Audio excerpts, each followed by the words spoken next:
حل میں وزیر اعلیٰ کی سرکاری رہائش گاہ ورشا سے نکلے اور باندرا میں خاندانی گھر ماتیشوری واپس آئے۔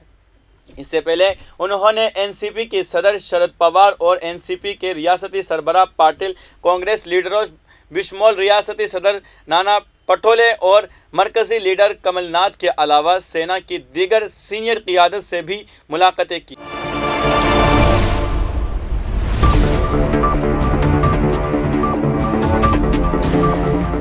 اب رخ کرتے ہیں اگلی خبر کی طرف۔ دروپدی مرمو آج دوپہر دارالحکومت دہلی پہنچی تھی، جہاں انہوں نے وزیر اعظم نریندر مودی سے ملاقات کی۔ ایک ٹویٹ میں وزیر اعظم نے کہا ہے کہ دروپدی مرمو جی سے ملاقات ہوئی، انہیں صدارتی امیدوار بنانے پر سماج کی تمام طبقات نے خیر مقدم کیا ہے۔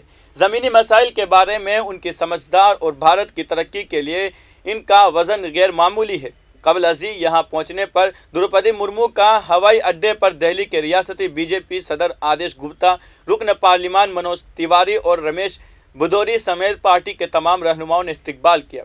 دروپدی مرمو مرکزی وزیر جل شکتی گجیندر سنگھ شیخاوت، قبائلی امور کے مرکزی وزیر ارجن منڈا، ثقافت اور پارلیمان امور کے مرکزی وزیر مملکت ارجن رام میگھوال اور بی جے پی کے جنرل سیکریٹری ترون چگ کے ساتھ دارالحکومت آئی۔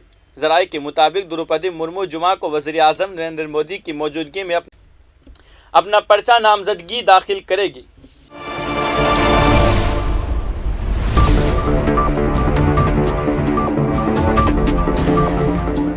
اب رخ کرتے ہیں اگلی خبر کی طرف۔ کانپور تشدد معاملے میں پولیس نے مشہور ریسٹورنٹ بابا بریانی کے مالک مختار بابا کو گرفتار کر لیا ہے۔ پولیس کا الزام ہے کہ مختار بابا نے مبینہ ملزم ظفر حیات ہاشمی کو فنڈز فراہم کیے تھے۔ مختار بابا کے خلاف کئی مجرمانہ مقدمات درج ہیں۔ جلد ہی ایس آئی ٹی تشدد کے مزید ملزمین کو گرفتار کر سکتی ہے۔ بتا دیں کہ تفتیشی اداروں کے تفتیش کے دوران تشدد کے مبینہ ملزم ظفر حیات ہاشمی کے علاوہ بھی کئی لوگوں کے نام سامنے آئے ہیں۔ اس سلسلے میں پولیس نے کارروائی کرتے ہوئے مبینہ کراؤڈ فنڈنگ معاملے میں مختار بابا کو گرفتار کر لیا ہے۔ پولیس نے اس معاملے میں اب تک 13 ایف آئی آر درج کی ہے۔ اب تک 57 افراد کو جیل بھیجا جا چکا ہے۔ مبینہ ملزم ظفر حیات اور ان کے ساتھی کو بھی پولیس نے کانپور جیل سے دیگر اضلاع کی جیلوں میں منتقل کر دیا ہے۔ واضح رہے کہ بی جے پی کے سابق ترجمان نپور شرما کے قابل اعتراض بیان کے خلاف ملک بھر میں مظاہرے ہوئے۔ 3 جون کو بعد نماز جمعہ ضلع کانپور میں سب سے پہلا مظاہرہ ہوا۔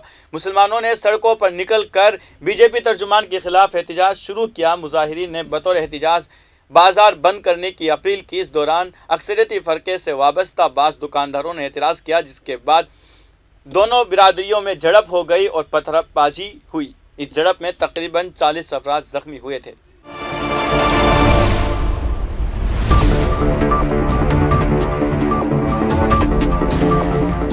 اگلی خبر کی طرف۔ افغانستان میں بدھ کو آنے والے 6.1 شدت کے زلزلے کی وجہ سے اب تک ملک میں 1000 سے زائد افراد ہلاک ہو چکے ہیں، جبکہ ہزاروں افراد زخمی اور بے گھر بھی ہوئے ہیں۔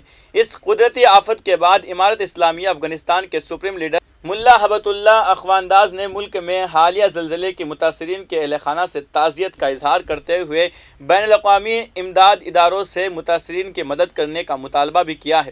طالبان کے ترجمان ذبیح اللہ مجاہد نے کہا ہے کہ آج کابینہ کا ہنگامی اجلاس ہوا، جس میں زلزلے سے متاثر افراد کی مدد پر بات چیت کی گئی۔ انہوں نے کہا کہ زلزلے سے متاثرہ لوگوں کی مدد کرنے کے علاوہ تمام متعلقہ اداروں کو کام سونپا گیا ہے۔ اس کے علاوہ قومی مفاہمت کے اعلیٰ کونسل کے سابق چیئرمین عبداللہ نے بھی زلزلے سے متاثر لوگوں سے تعزیت کی ہے۔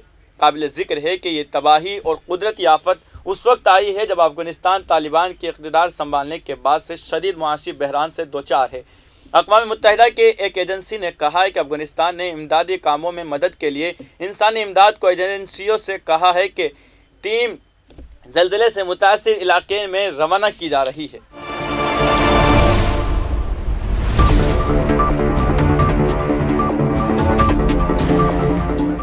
اب رخ کرتے ہیں اگلی خبر کی طرف۔ ریاست مغربی ورجینیا میں ایک ہائی وے پر ویتنام جنگ کے دوران استعمال کیا گیا ہیلی کاپٹر گر کر تباہ ہونے سے کم از کم 6 افراد ہلاک ہو گئے ہیں۔ نیو یارک ٹائمز نے لوگن کاؤنٹی آفس کے ایمرجنسی مینجمنٹ کے ڈپٹی ڈائریکٹر سونیا پورٹ کے حوالے سے بتایا کہ ہیلی کاپٹر بدھ کی شام بلیز ماؤنٹین کے قریب گر کر تباہ ہوا، جو صوبے کے جنوبی حصے میں ایک پہاڑی علاقے میں واقع ہے۔ اس پہاڑ کو کیلی ہولو کے نام سے بھی جانا جاتا ہے۔